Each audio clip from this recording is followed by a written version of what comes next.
This is J. Krishnamurti's second discussion with teachers at Brockwood Park, 1971.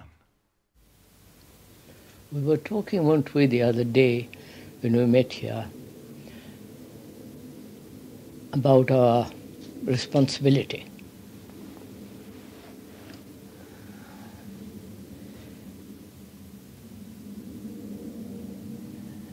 We were saying, I think, that we don't want the conventional behavior, but a totally different kind of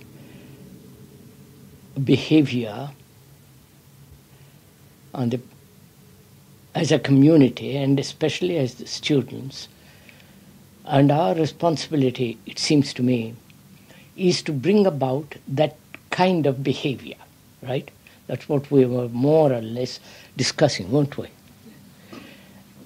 How are we going to do it? As a group of people living in this community with students who may or may not want to go through university, take examinations, get a job, or may revolt against the whole thing. How are we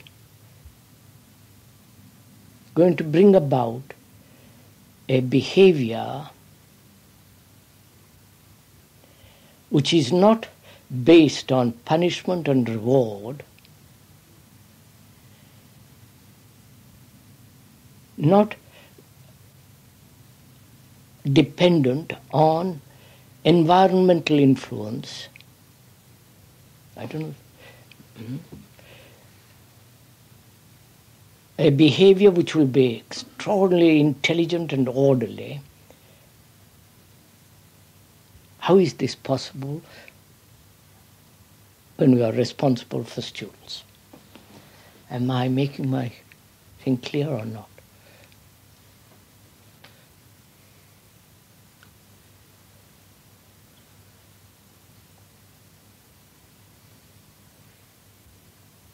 You know, there is this. The communists have thought a great deal about it. Seeing what human beings are, they said control the environment, and so shape the human behavior. The Jesuits have done it. Tremendous discipline imposed from the outside.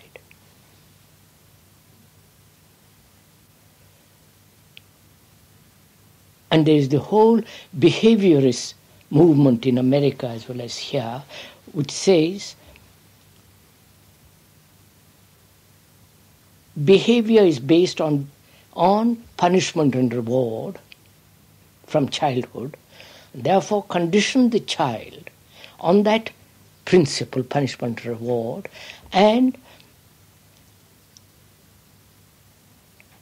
change the environment, so that both the environment and the punishment and reward will produce in human beings a behavior which will be orderly, non-jealous, non-aggressive, non-warlike, cooperative, and so on and on and on. That is, you know this, of course, you know about all this.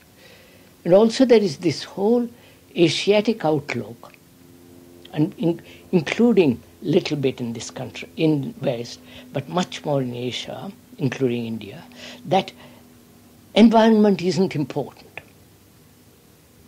What matters is that you live rightly. Based on that if you live rightly, next life you will be rewarded. Same idea, you follow, punishment, reward. Next life, or that's the way to live in order to achieve Brahman, God, the highest form of intellect, and so on. Now, how are we here going to bring about a behavior which is not entirely on the environmental, not entirely free will, doing what I want. I must express myself.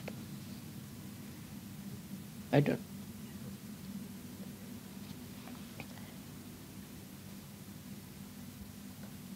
How will we bring about this harmony, right, which is not dependent on the environment, though environment must be changed, and not because we are not able to solve our human problems, we invent a fiction of inward reality, which we must achieve in all and therefore behave properly. You see what do you get what I'm talking about? Am I making myself clear? Now, how do we achieve this? Because this is a problem. The other day on the television, I heard Mr. Skinner, Dr. Skinner. You know whom I mean? He's now the most important behaviorist in America, vast, writing books and selling enormous, all the rest of it. To him, environment and punishment reward are the basis. Not punishment. Huh? He's cut out punishment. It's only reward. Reward. Now that's the latest. He's cut out punishment, quite right. Reward. Reward a child when he is happy, not when he is unhappy. Reward for righteous, good behavior. Don't punish for bad behavior. So we are emphasizing all the time the good, the etc., etc., etc. And never punish for anything that is done wrong. Now, you see the whole. Now, how do we belong? I don't know if you do. Belonging to neither. This is quite interesting. Neither punishment nor reward. It's much more fun to find this out rather than accept the behaviorist attitude, that theory that punishment and reward and the change of environment. If you do reward and therefore change the human behavior, environment will then also with it. You follow? Right? Now, how do we act when faced with this?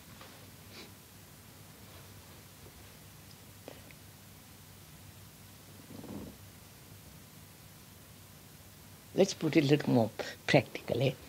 You want order in this place, right? Not only order outside, but inside. And how do we produce this order, bring about this order in the student who is disorderly? Not punishing him, not rewarding him. I don't know if you see this. Not saying, look, make the environment change, you will behave all right. So how do we act? If you agree to this, if you say that human behavior can be conditioned through reward,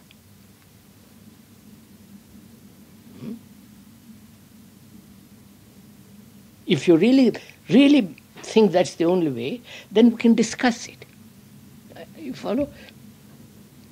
Or if you say environment is all important, which the communists maintain, with all their dictatorship and horror and all the rest of it, but in principle it is that. Right, sir? So, faced with this, and recognizing the children, the students coming from various parts of the world with their conditioning, which is disorderly or extremely conditioned to be orderly, as you see one or two boys here, and the permissiveness, all that. How will you answer this? Please go on. Vous avez compris?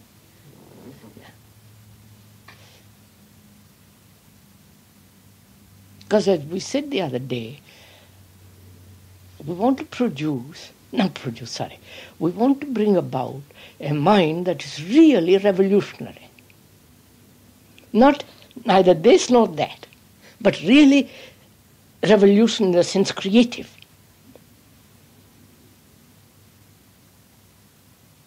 And if that creativeness is based on punishment, on reward, then it is not creative. In it there is still fear that you will not be rewarded. You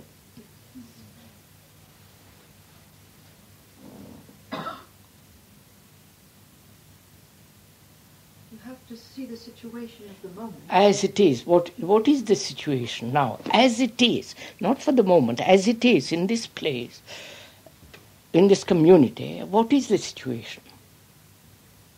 We are all brought up on punishment and reward. Educated on that principle. Our life is based on that principle. And on the idea that there is inner man who will overcome all this. If only you could pursue that inner man and realize that inner man. And Protestant, Catholic, and the social environment which says make a success. That's what on which all the students are brought up, right? Educated. That's the fact. And partly we are also brought up on that principle, right? Now, how do we bring about a mind that is really harmonious and yet capable of great revolution, both outwardly and inwardly, psychologically, and yet at the same time have order. A mind that's highly, not disciplined, I don't like to, highly capable of perception and action at the same time. Acting, seeing, acting. That is discipline. I don't know if you follow. Seeing is acting, which is discipline. Now, how will you create this, bring about this? Answers. What we're used to is that our mind goes from the past to the future constantly. Of course, that you can't help that. That is part of the mind. That's so. We are part of past history, whether history of mankind or divisional history, national history, and so on. But this kind of discipline in all is a reward in the future, or we have to understand those two activities before we can act at them with what we see the situation to be. Mrs. Green, you have got these children from tomorrow morning. You understand? No. You have got them from tomorrow morning or this afternoon. They all turn up. How do you bring about order? How do you bring about that they come to meals properly, eat properly, wash properly? You follow? Behave, not jealous, not angry, not envious, aggressive. How do you do this? Well, if there's no reward, no punishment, therefore any feeling of approval or disapproval... All that implies, all that goes with it. Has to go. Oh, that's your mind. No, but the behaviorists say, on the contrary, emphasize reward. They say that. So that you are rewarded for everything you're doing. If you behave properly, you're rewarded. If you don't behave properly, you neglect it. So emphasize one and neglect the other. You follow all that. We know all that. So how will you do this? How will you bring about this quality of awareness or quality of intelligence that is naturally orderly. Eats, comes to meals punctually. Never angry. You follow all the rest. How do you do it? You're going to be responsible for these students from this afternoon. We're going to talk about what order means.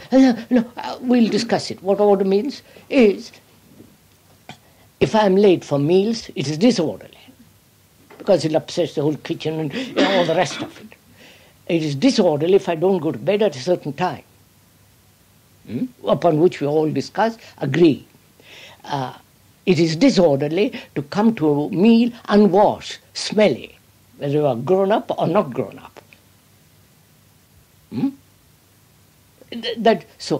But we grown-up people, we can discuss. Say, look, please go and have a wash. Don't get ill. Your shirt stinks. Whatever you say. But with the student, how are you going to do this? Without reward, and of course punishment without reward.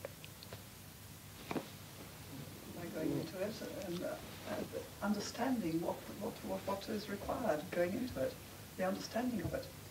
And if you understand, you are able to act. But if the child doesn't understand, I have to do it with him. I don't know what, this is your problem. Tomorrow, this afternoon, what are you going to do? Tell me. I'm going to work with him. If I'm not living that way, any amount of talking to him won't help him.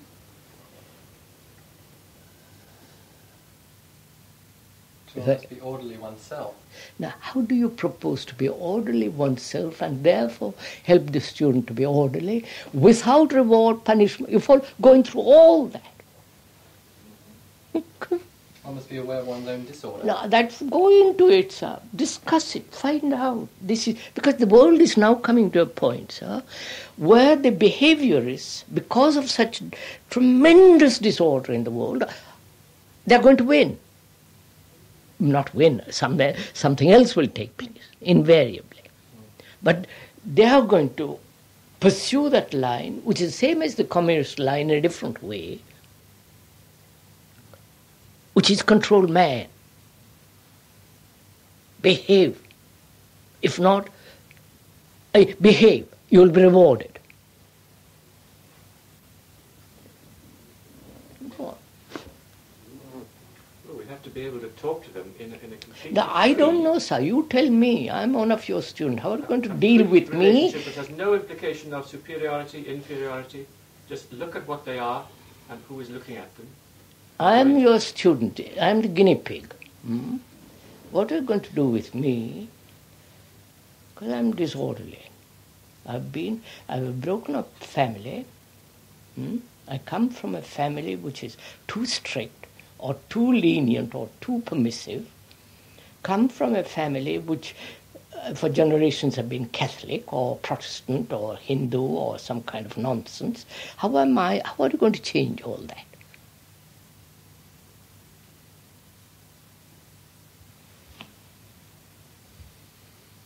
Without conditioning me in a new way. You follow?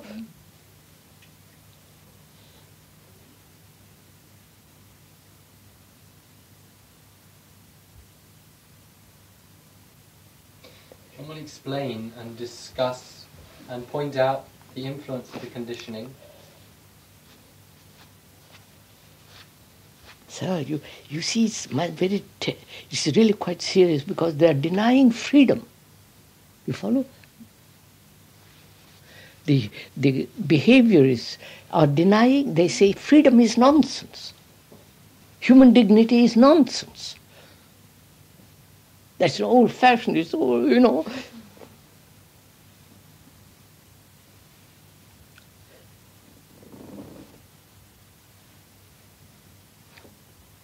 And these people, these students, when they leave, they must be capable of answering that by their life, not by theories.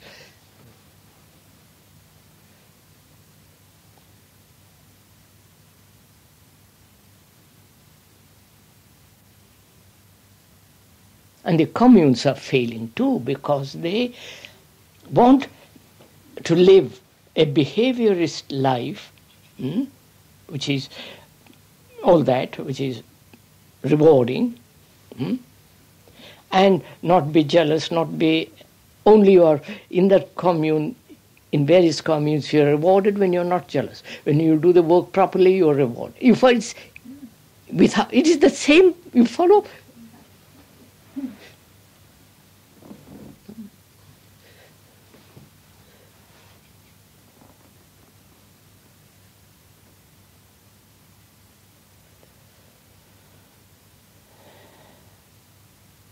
I think I know. Huh? I think I know what I'm going to do. What are you going to do? Tell me, please. What are you going to do? It's going to be a series of talking, of discussing, and of action, and of seeing what we're all caught in, because this is where we are. The students have come, and You I've tell already me, seen please, it. how will you talk to me? Are you, madam, are you quite clear what you're talking about? Or in talking you're getting clear, which is taking place?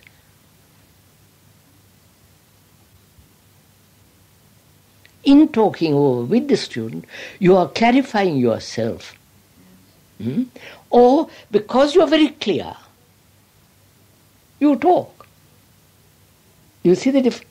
Yes. Which is it? This must be the second. It is this discovering all the time, from moment to moment, the second one.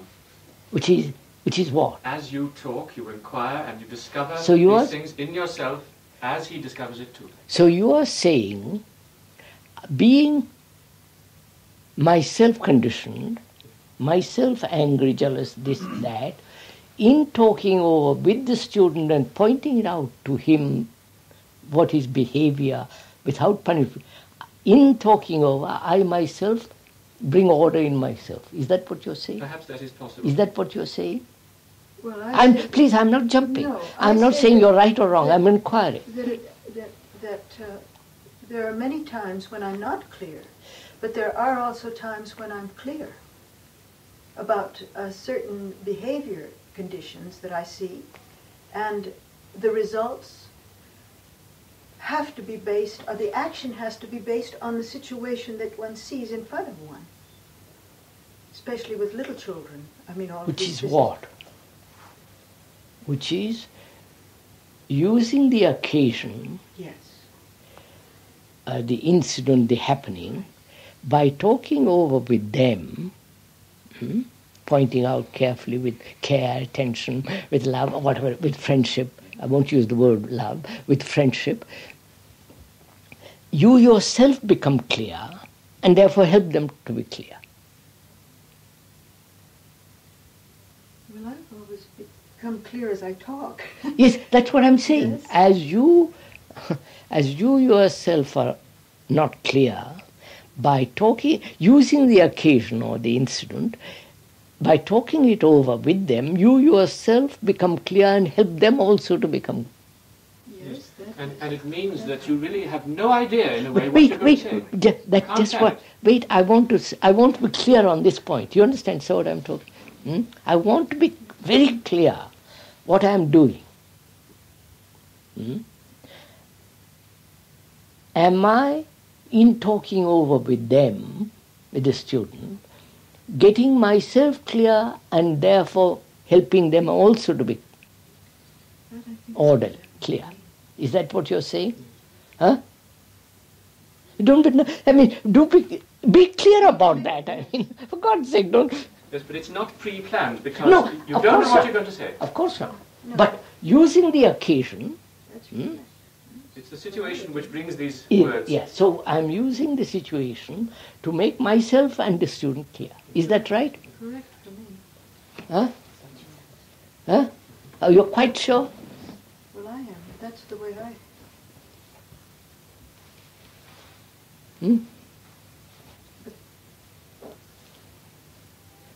I'm not saying that's right or wrong. We are investigating.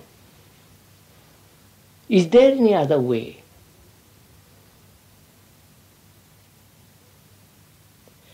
Any other way? Oh, sorry. Yeah, go ahead, sir. Any other way means that you will have plan something and talk according to some Yes. concept that Or- you previously held. Or you yourself have established order in the according to an idea, belief, and you want to transmit that to them. Yes, and that's conceptual. It's not real. Conceptual, not real. And the other thing is that you become the person telling them. The authority. Exactly. The authority. Oh. Yes. So And they know that. you follow? Talking over together, helping each other to become clear and understand and act on that, and having a concept and trying to carry out that concept with the children, which will be conceptual. Excuse me. I was going to bring some books back, but it looks like... Come on, bring it in, sir.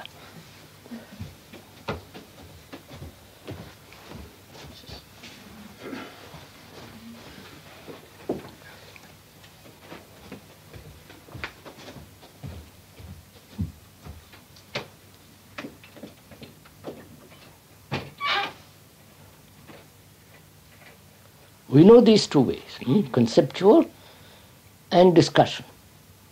Is there any other?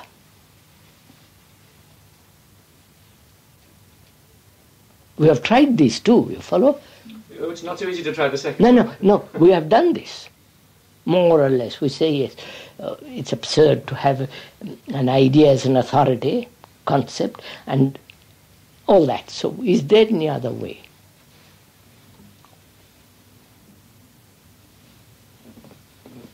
The discussion is always another way. It's always... No, is there a discussion? I understand, sir. It's never the same. You never know what- Conceptual and discussion. That's fairly clear. Now I'm trying to find out if there is not a different way of tackling this thing altogether.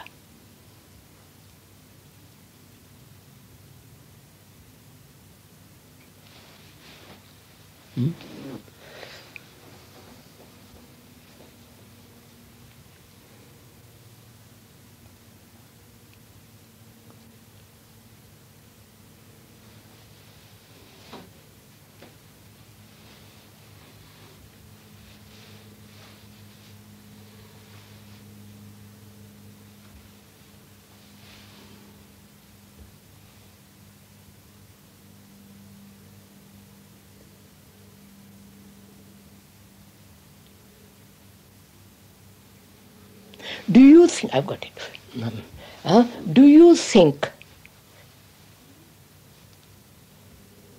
by talking it over you will become clear? You, grown up, not the child for the moment, leave the student alone. By talking over, do you think it will clarify you? Well, I already... Talking with somebody?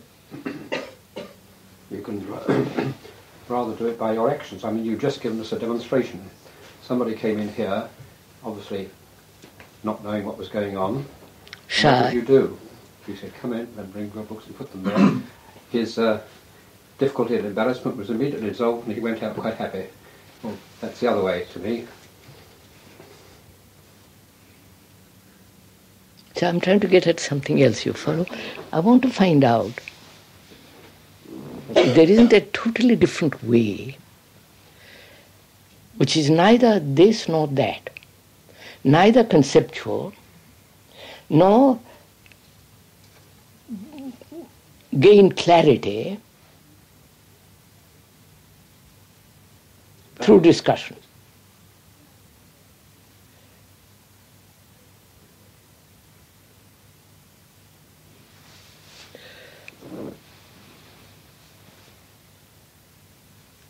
I think there is, I see another way.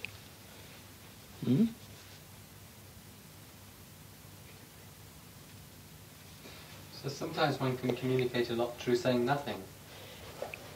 Yes, that's also one thing. Yes, you by your, because you have established already a relationship with him. When the relationship is established, my action Or non-action or non-action is conveyed to him. is Now, I want to still find another way. You are sticking to the old methods.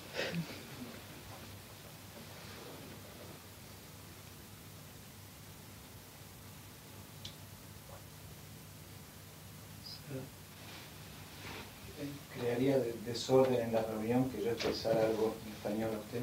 Sí, sí, capisco. Avanti. ¿Puedo? Sí. Yo creo que si usted nombra a un chico algo que hizo bien o mal, a partir de ahí el chico se volvió cínico. Sí, sí.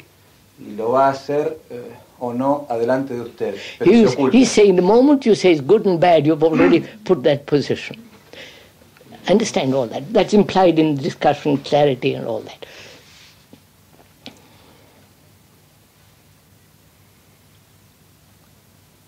We want behavioral action without being, with that action not being based on reward. Isn't it? Because that action based on reward conditions the mind. Right? But what do you mean, behavioral action? I don't understand. If you reward me all the time because I am behaving rightly, right and wrong, we'll discuss that for later, then that conditions my mind to always wanting a reward. God is a reward. A good action is a reward. You follow that? I am asking myself, is there a way of teaching or seeing for oneself without going through all these discussions and, conceptual good and bad, reward, punishment, cut out all that. That is the point, and seeing for oneself, which comes before either forming an idea which is one way that was discussed, yes, or of the relationship of learning with another through the pursuit of a that's particular also, instance. We'll eliminate all that. And we come to... Now, how will you... Behavior means action, doesn't it? Action not based on reward or punishment, or on environment. And not action limited to a specific action, situation. Wherever it is. In the kitchen, in table, in class, action. Now, how will you produce an action which hasn't got any smell of reward or environmental influence? Just think, look at it first. Don't answer it yet. I know, I see it. I'm going to... Vous avez compris ce que je veux dire? Ha capito? Bene.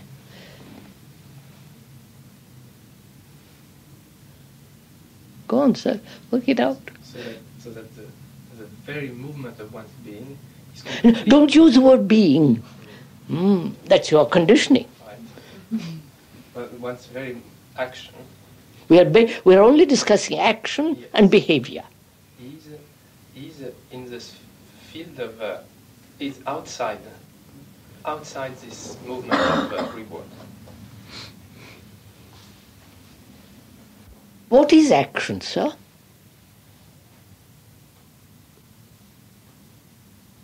The doing. What is that? The students come here caught in a pattern which says do this and don't do that. Based on reward, punishment, on various forms of ideological conclusions, right? Ideals and so on.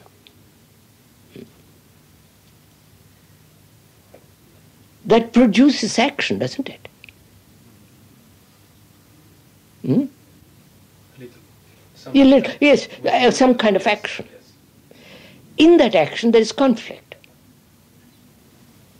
And therefore it is a battle between what is and what should be.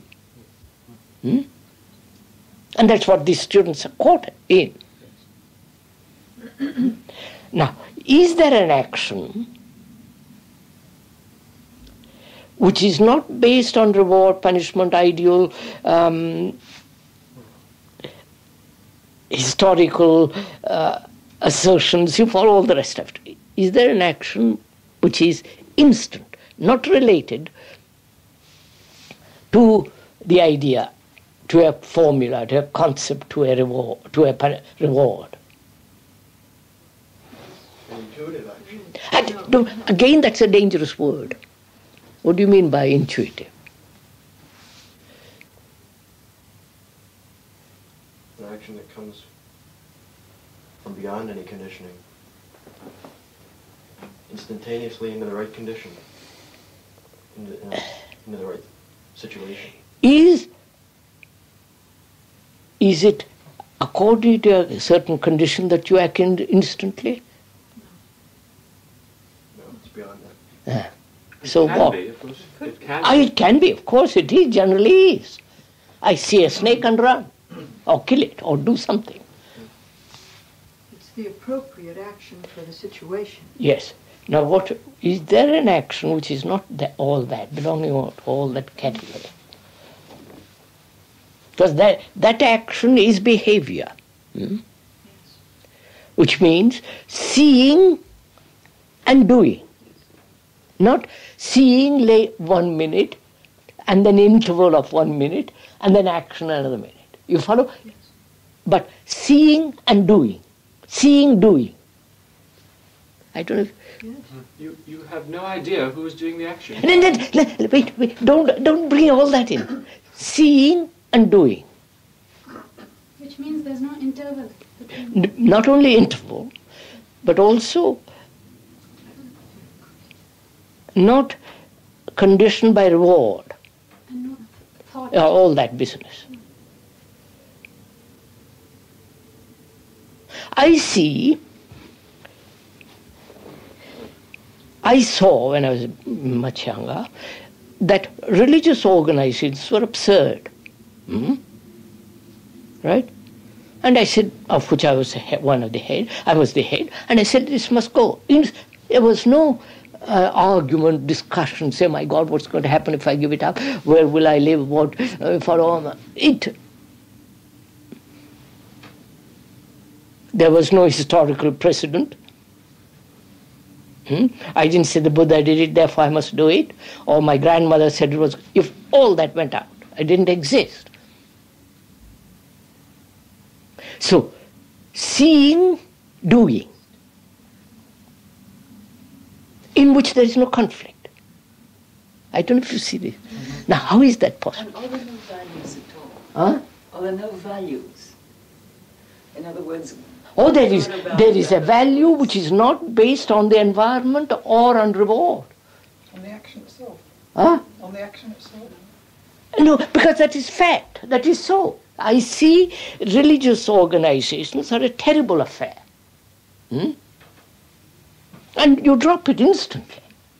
But something much simpler in a young child, and we now have a lot of young children here, how do you separate or not have the concept of this being better than that operate in the child? We're coming to that. We'll find out. Because even if it's an action of intelligence, of fact, and the child is seeing and acting accordingly to a fact and not to a system of values, there is nevertheless the implication that there is a value. An action is better than a stupid action. But it was not based on stupid or intelligent action, but seeing the thing being... I was the head of an organization. Wait a minute, look at it. I was the head of an organization. I said this is wrong. It finished. It was based on not reward, punishment or reward, not that I must according to. But you said it was wrong. you see. No, But I saw it wasn't the truth. It was false. Call it, you see. But never, I mean, you're taking such an example, I don't like to touch it, but taking something much simpler. If the child concludes, not out of a system of values, but concludes... We'll come to that in a minute. We'll come to that in a minute. I want... Ask, why should he not choose wrong? I mean, No, I want to find out, just a minute, I've understood your question. I want to find out if there is an action which is instantaneous without the idea of reward, punishment, etc., etc., etc.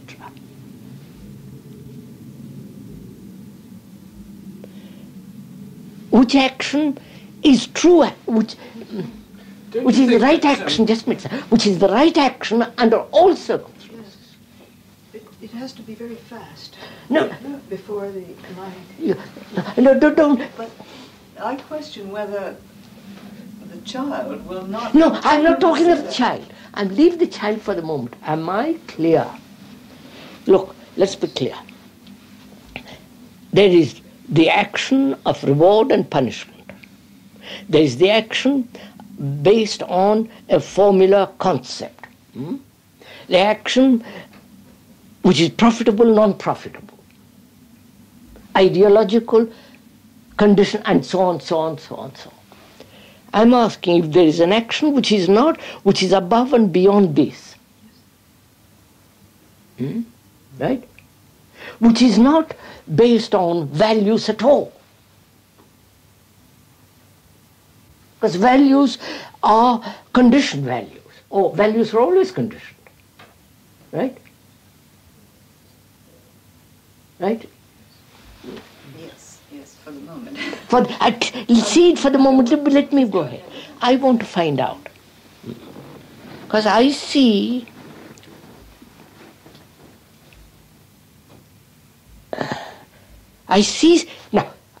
this.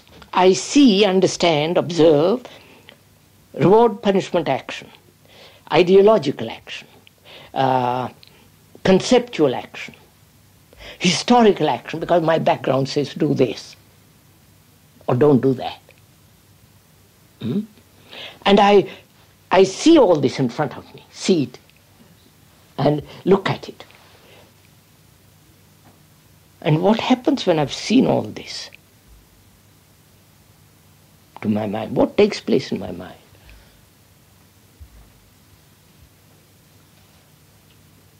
True action. What takes place in your mind? So don't answer me yet. What takes in your mind when you see this? Huh? No, wait, don't be so quick. Just, are you free? Are you free from reward and punishment action? Are you free from conceptual action? No. Therefore, don't answer. If you answer, you become a hypocrite. I'm not a hypocrite. As a student, I say, good Lord, he doesn't believe all this. He says something else. So, recognizing all this, I see this. Now, in the seeing of it, which is the understanding of it, what has taken place or in my mind? I won't touch any of this, will I? I'll finish with this. No. There's no motive for action left now. Now, exactly. Right. Therefore, what is there an action? Well, there may be. I mean, is there? Which I'm questioning. I don't know. Is there an action which is not based on this?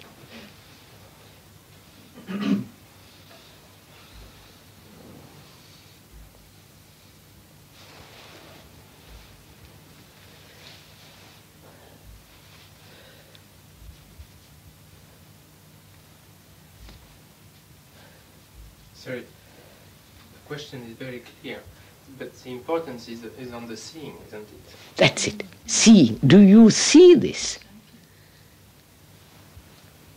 Do you see punishment and reward really are both the same thing? Huh?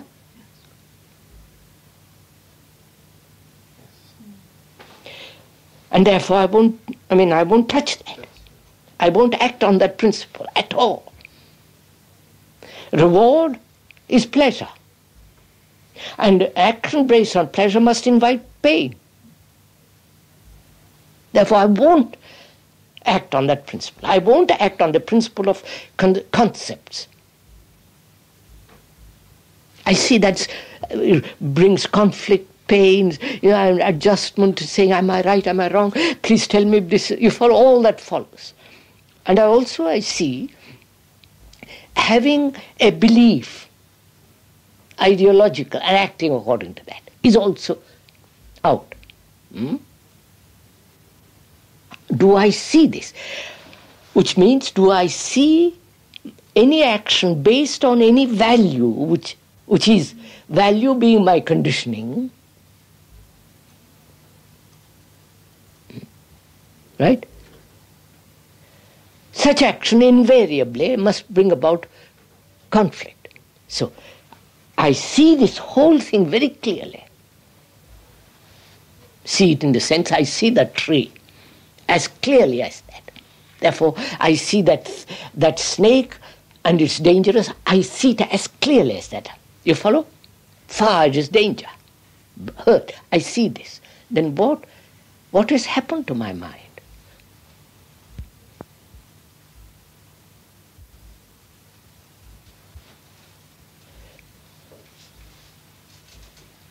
Becomes free of all that. Freedom, or would you say the mind has become so astonishingly sensitive, right? Right? Being sensitive, and therefore not caught in all this. Therefore that sensitivity is going to act according to the situation. I don't know if, right? That sensitivity is intelligence, which is not based on any value.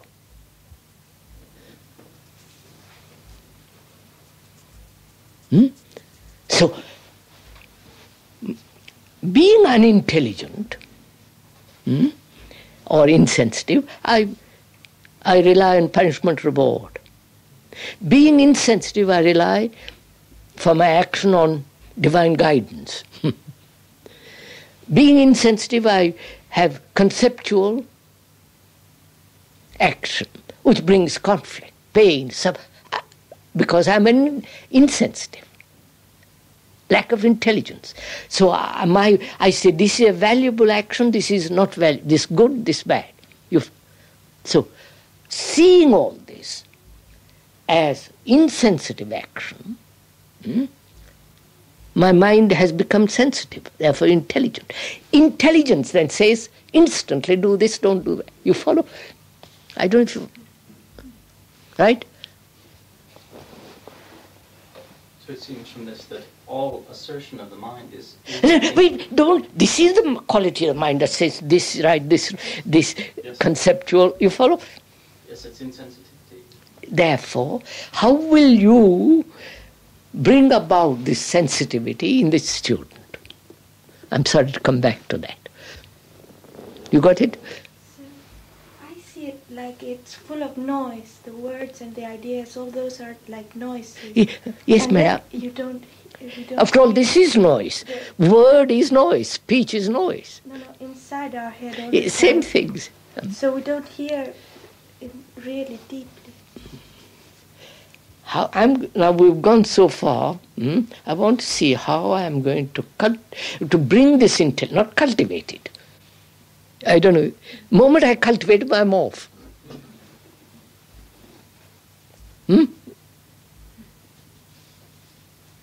So how is it possible for the student and me to be instantly sensitive? Right?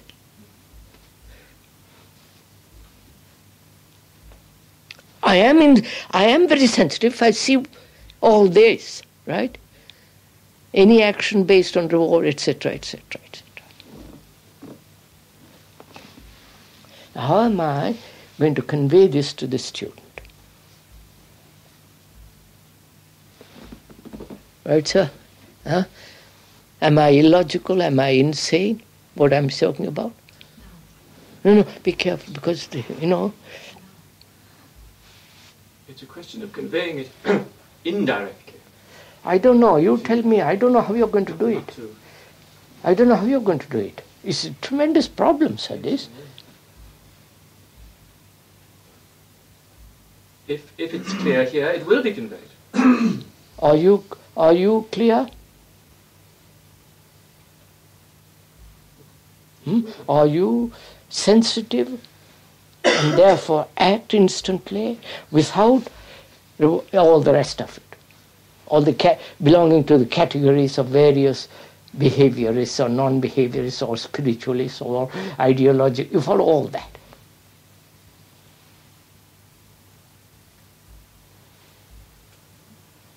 Is this amoral? A what? Amoral, not moral.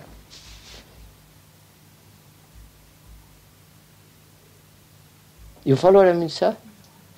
Not quite. Because in this there is no morality. No morality. I think. No, wait. See the danger of it. There are those who would say you are making a morality out of intelligence and sensitivity. No, there is no. I said no morality in it. None at all. But I don't know, this is too dangerous. You follow? Unless you understand this, it becomes terribly dangerous. I can go and then sleep with any girl I like, do anything I like. I won't, because I'm... The communion has... No. Therefore, I must be absolutely clear that the mind is not caught in any of these categories.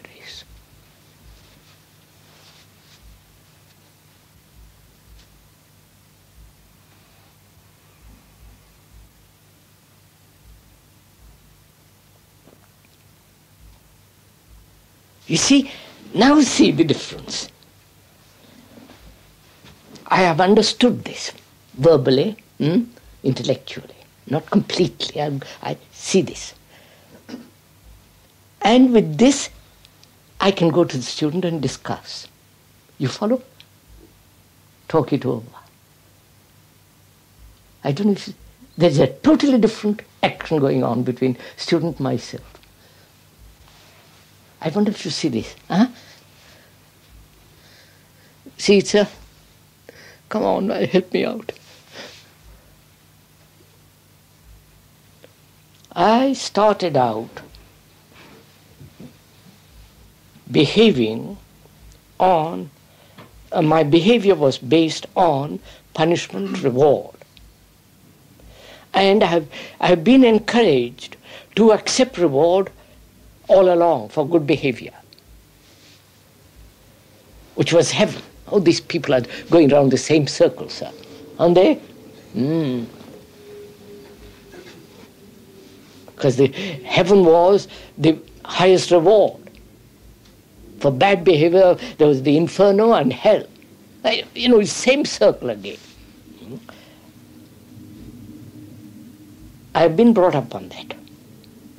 Or ideological, or the great ones are looking after me, I am the Brahman, all along that line. Now, I see that very clearly. And therefore,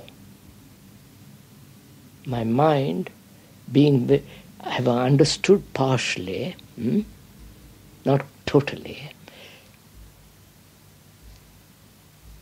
With that understanding, I go to the student. Now I've got something. I can discuss now. I don't know if you see what I mean. Before I couldn't. Huh? Yes. Now I can.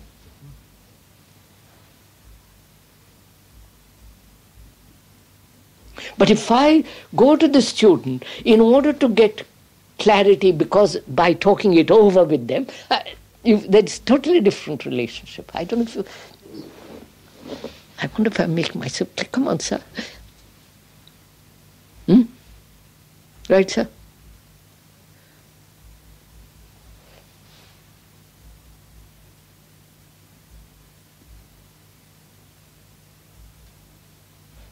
So intelligence and sensitivity are above morality.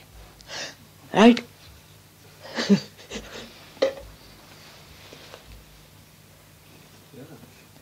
Marvelous, huh? But that intelligence is the highest form of morality.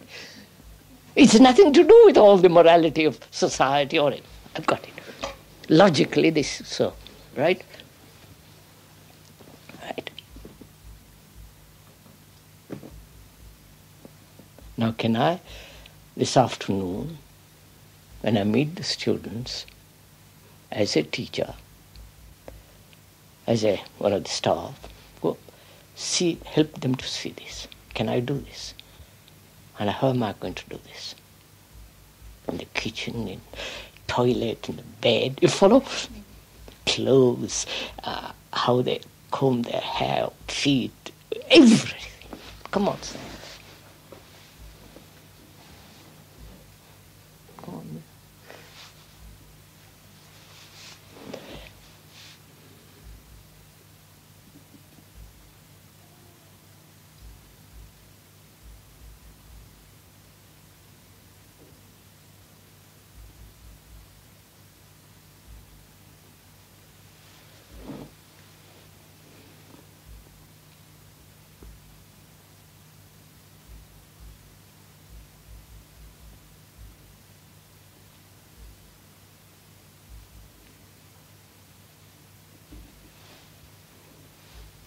I wonder what Dr. Skinner would say to this.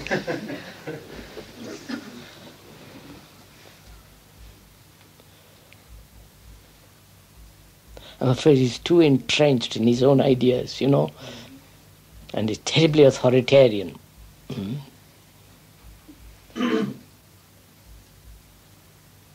Probably it's a good hell.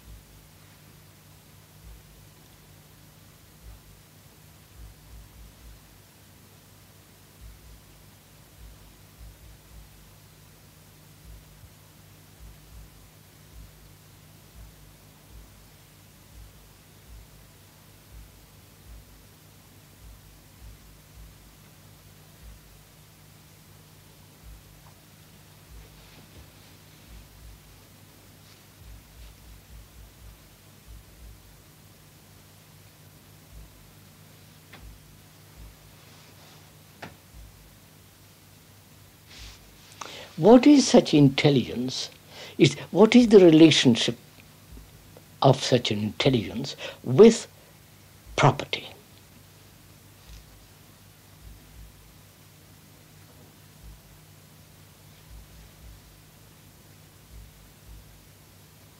With ownership. Because most of us are brought up on owning. It would say, what do you mean ownership? How can there be ownership? I mean, sir, let us inquire into it. But communal property, which is what the communists had been saying. Let the state own everything.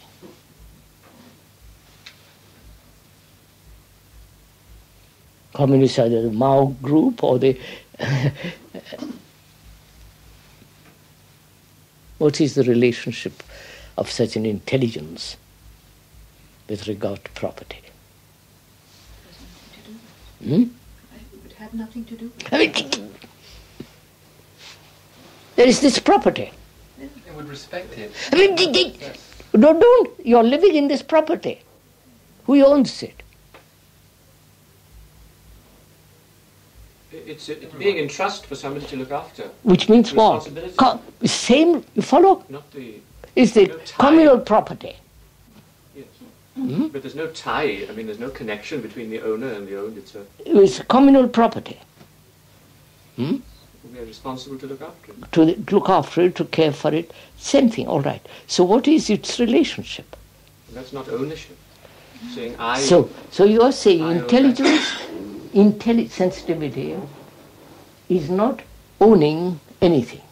Is that what you're Well, saying? no, but there can be no such thing as ownership, because there's the thing in its own right. Here, there's something here. How can I own that? It's not a... Be careful, sir. Go into it. Don't be so quick. You're too quick in answer. But it may be in my trust to look after that thing. My trousers won't fit you. Because I'm thin, small around the waist, therefore it won't fit you. So do we all own all trousers together?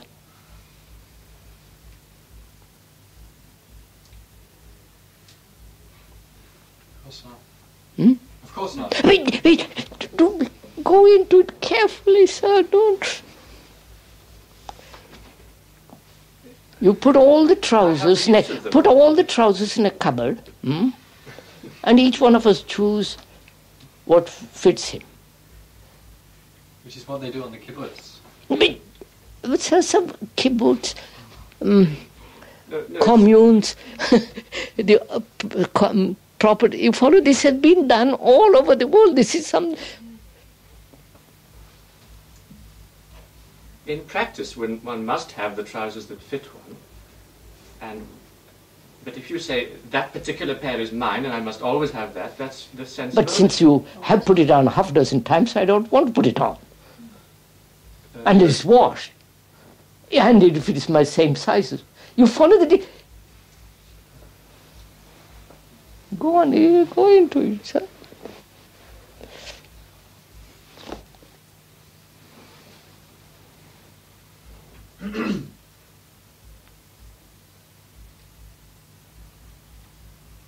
The library, books are common. It doesn't belong to... there is no need for us to own anything, because I can pick up any book. Belongs to the library, I can borrow it, I can... all that. But personal things.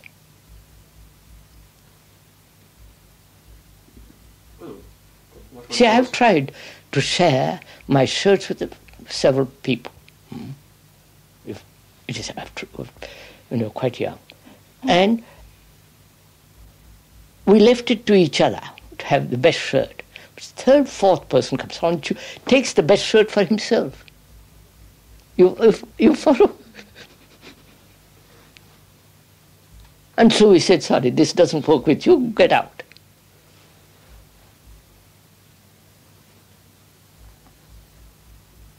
And that complications in it, you see. So what is such intelligence? What will you do with property? Whether trousers, a piece of land, you follow?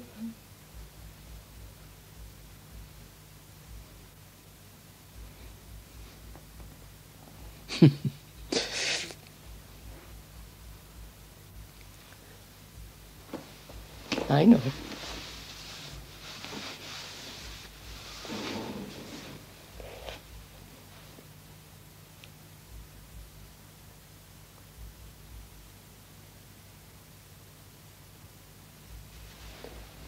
Go on, what's your answer?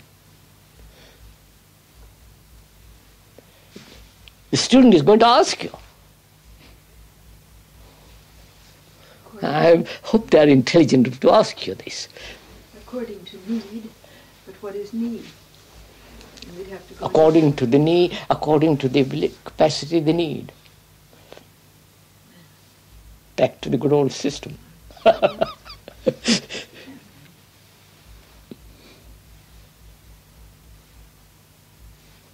They'll probably say, I've paid money for something and therefore it's mine. This is a line of thought. Of course. They would say.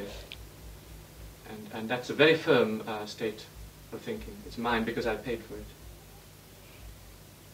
And I worked for it and I earned the money because I worked harder than someone else for it. And therefore it's mine. And therefore rewarded. More money. And one conceptualizes a sort of an unbreakable link between that thing and me. Yes, we know all this. So how do you answer the student? Say, sir, what is the relationship? If you are so intelligent and sensitive, what is your relationship to property?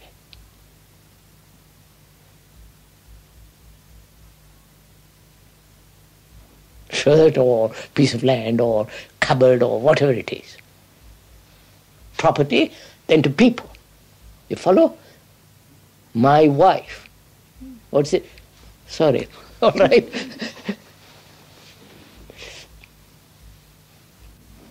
It becomes a practical matter then. It is very practical. I'm asking practical. It's only practical. I mean, it's not just discussing intelligently what is the best way to plan all this. No. No. I said if such a mind which is intelligent, sensitive, then it asks, what is the... You follow, the student will ask you, sir, if you have such a mind, what is your idea of property?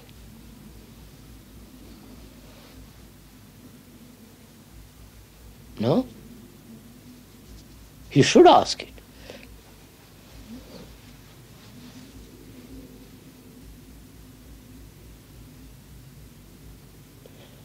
Then what is government? You follow here? What is democracy? You These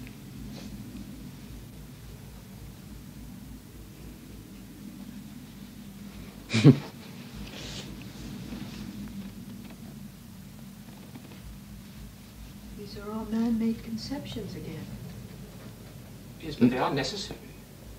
I need a house to live in, shelter to live in. I need food. I need clothes. Yes, you need. But will the needs be owned by you or by the commune or by the state?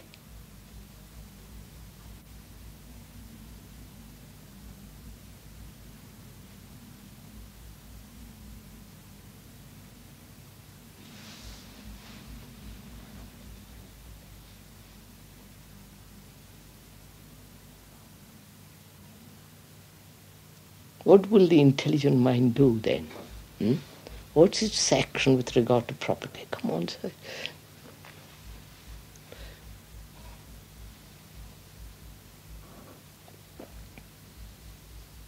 Obviously, it doesn't say it's mine. Obviously, that's obvious. But will it hand it all over to the state? Who's the state? Who is the state? These blasted politicians.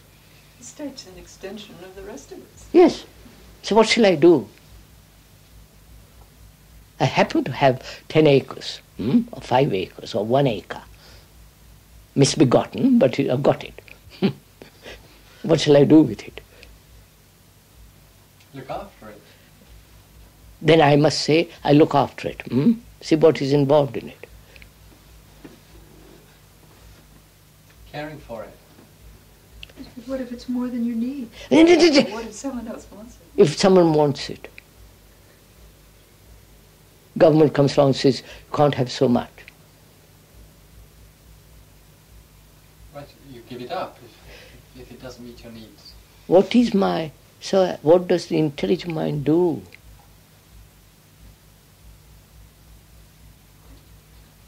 I don't see how you can ask that question because there might be so many factors, and it will have to see all those factors. I'm asking you, see all the factors, see all the factors. We are doing it now, see all the factors. We are doing it. Yes. Well, if my neighbor needs a part of it and I don't need that part of it, I give it to him. Do you know what, give it to him, do you know what he will do? Sell it. That's his problem. Yes, but one would have seen his nature more clearly. Sell it. Because he wants to buy another piece of property with it. Or he's not capable of it. I know a man in India, he gave 75,000 acres away. You know what that piece of land? To farmers, all over. And 2 years later, they all sold it and became poor again.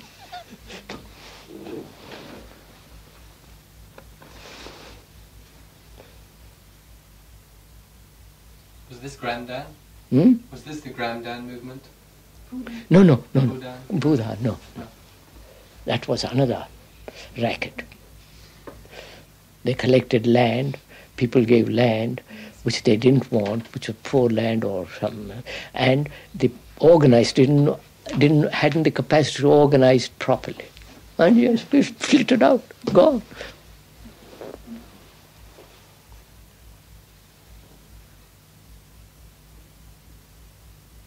That's all in the framework again of the mind saying I'm going to help.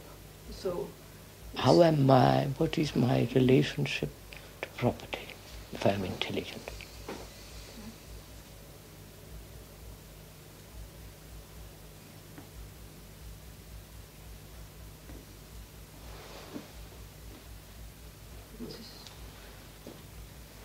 This has got to be answered by you. You follow? Something which is in trust to me. Sir, how will you answer this? You may trust it, you own it. My grandmother gave it to you, it doesn't matter. You've got a piece of property. What is the mind? What is that intelligent mind? What is its relationship to property as not personal only, but property, only ownership, let's call it. To ownership. Communal ownership? well, if I start here. Here we are living. Wait a minute, here we are living as a commune. That's right, and this is Please, here is a commune. Do we own this property? Well, as long No, as I don't care. I mean, I don't care. You can own it, let me live in it. We'll all work together. Yes. I'm not greatly bothered who owns it. As long as they allow us to stay here, work, and keep the place nice and all the rest of it, I don't care who owns it. Is that the answer? And if we don't work according to the own people who own this property, they'll throw us out. If the owners of is the state, if we don't, they'll send to Siberia or something else. No?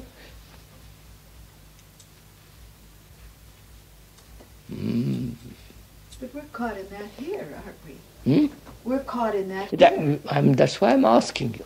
What's your intelligent mind's relationship to property?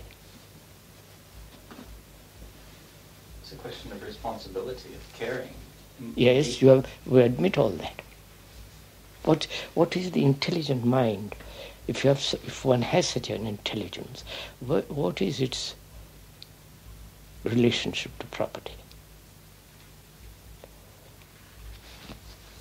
Have you got it? One has to see very clearly the relationship of the psychological responses to it and the need, the physical need for property, to meet the needs of the property is a. You know what's happening here? Somebody has to supply the money from outside. Otherwise you can't run. You follow? So we depend on somebody. It's all interdependency. Therefore, go into it, sir. Go into it. Therefore, you are responsible for meeting these. Somebody has invested in this property so much money. I don't 50,000, whatever it is.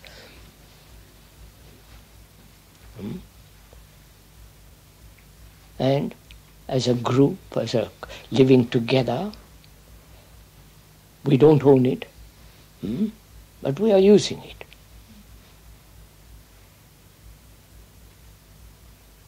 And we are using it according to certain values. Responsible, all the rest of it. Intelligence, we said, is not based on values. And when I'm living here, what is the action of such a mind?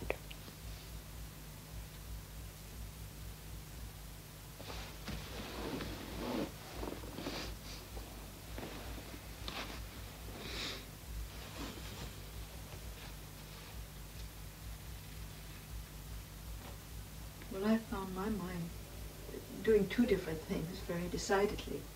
one action is that I get involved in what I think I should be doing, and the other is that I do what has to be done and I don't fuss about it.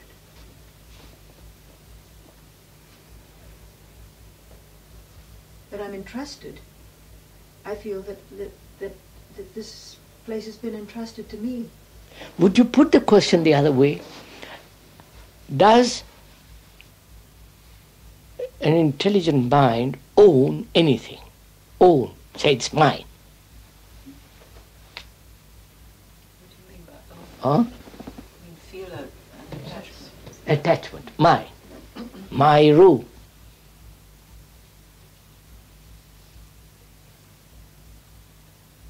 Therefore, if there is no attachment in the real sense of it, then what is the action of such a mind with regard to property?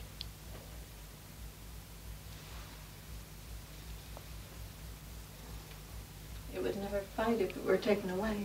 Beg pardon? If someone came along, took it away, it would never fight. No, but nobody's going to take this away because we're living in a country where property is God. You follow? Well, Mrs. Green said, do what has to be done.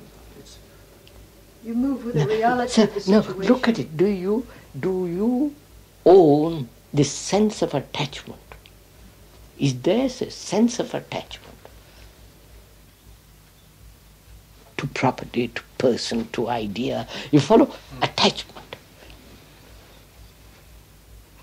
Then, if there is no attachment at all, then what next?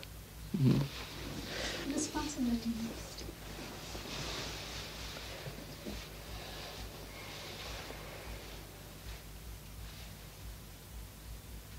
Because you can't say I'm not attached and therefore I don't care. Oh no, that of course, that would be absurd. Are you saying if there's no psychological attachment to something, the question of ownership is entirely different? That's just what I'm trying to see. If there is no attachment,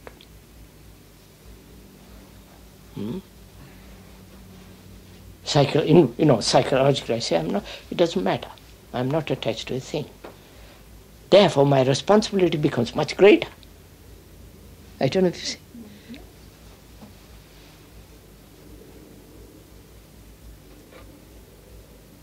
When I'm attached, my responsibility is very limited.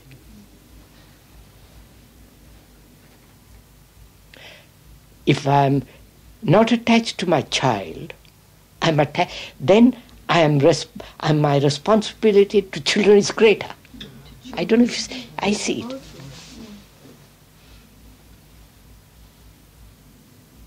But if I'm attached to my child, my responsibility is very limited. Then my responsibility is the whole of children, to children, which means that everywhere I go, children. I don't know if you see. We can go into this. I better stop. What time is it? 10 to 1. We better stop, don't we?